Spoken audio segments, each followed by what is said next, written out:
Listen up, Duval faithful, we need to talk about our franchise quarterback Trevor Lawrence right now, because the narrative around him is getting absolutely wild, and honestly some of it is completely justified, while other takes are straight up missing the forest for the trees.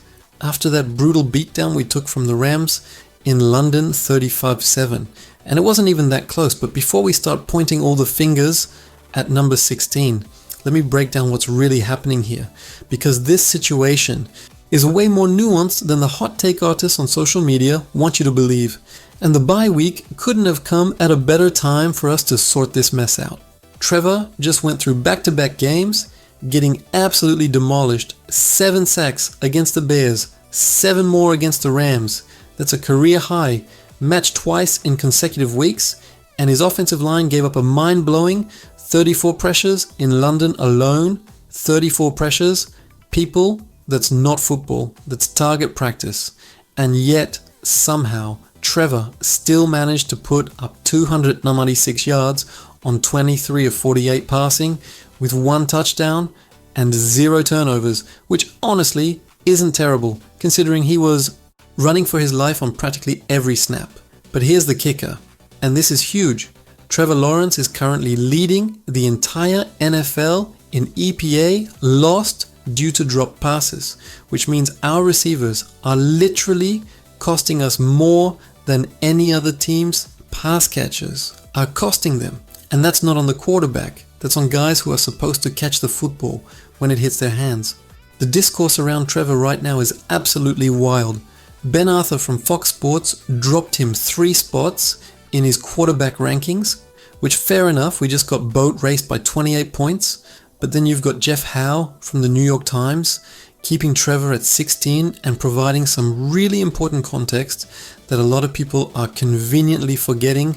A QB expert told him before the season that it would take Trevor until at least mid-season to feel fully comfortable in Liam Cohen's offense.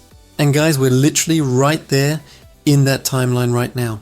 So the fact that we're seeing growing pains with checks, reads and communication shouldn't be shocking to anyone who understands how offensive systems work, especially when you're transitioning to one of the brightest offensive minds in football.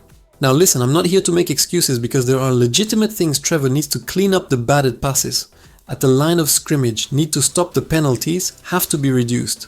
And as he gets more comfortable in this system, the simpler things need to be executed with more consistency, because that's what separates good quarterbacks from great ones.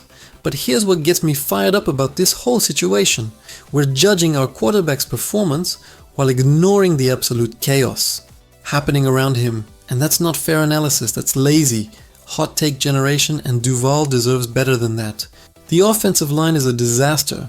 Right now, they're getting beat on the outside, they're getting beat up the middle, they're missing assignments and leaving Trevor to deal with unblocked rushers on a regular basis. And when you're constantly under pressure, when you can't trust your protection, when you're getting hit before you even finish your drop, it fundamentally changes how you can operate as a quarterback. You start seeing ghosts, you rush your reads, you can't let plays develop downfield, and your entire timing gets thrown off. And that's exactly what we've been seeing from Trevor in these last 2 games. But even with all that chaos, even with receivers dropping catchable balls, even with his line looking like turnstiles, he's still protecting the football and avoiding the backbreaking turnovers that would put us in even worse positions. What really excites me though, and why I'm still incredibly bullish on Trevor Lawrence's future with this team, is that these are all fixable problems. The offensive line can be addressed through scheme adjustments, better communication, and frankly, just getting healthy. The dropped passes will regress to the mean, because our receivers are better than what they've shown. And as Trevor gets more comfortable in Liam Cohen's system, we're going to see the offense start clicking the way it's designed to. Click. And when that happens, when the protection holds up, when guys catch the ball, when Trevor has time to let this offense work, we're going to see exactly why this franchise invested so heavily in him.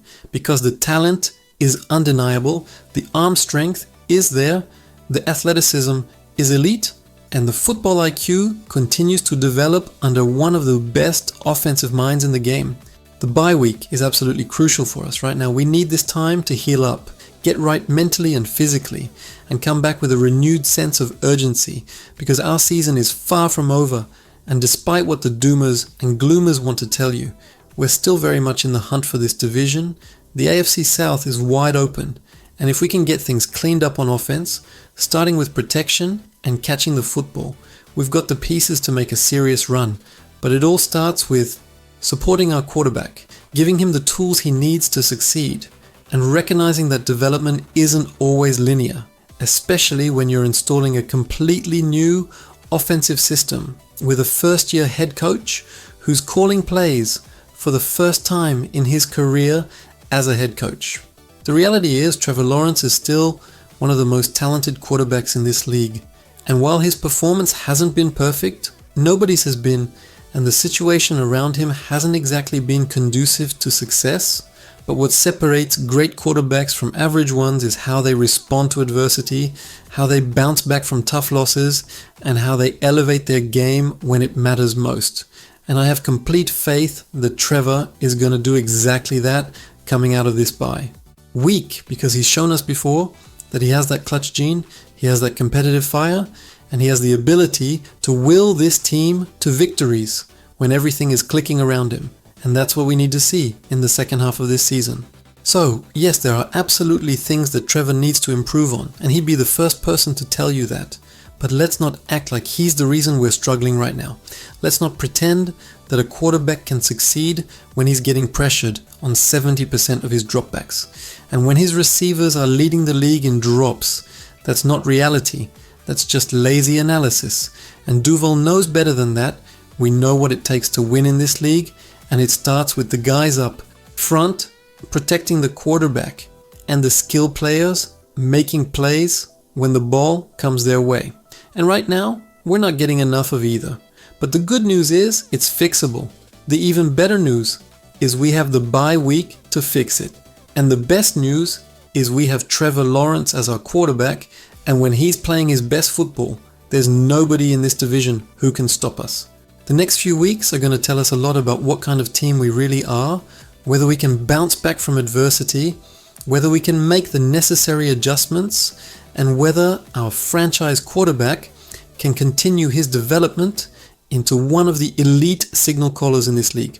And I'm betting on Trevor, I'm betting on this coaching staff, and I'm betting on Duval to show up and support this team, because that's what we do. We stick with our guys through the ups and downs, and we trust that the talent will eventually shine through.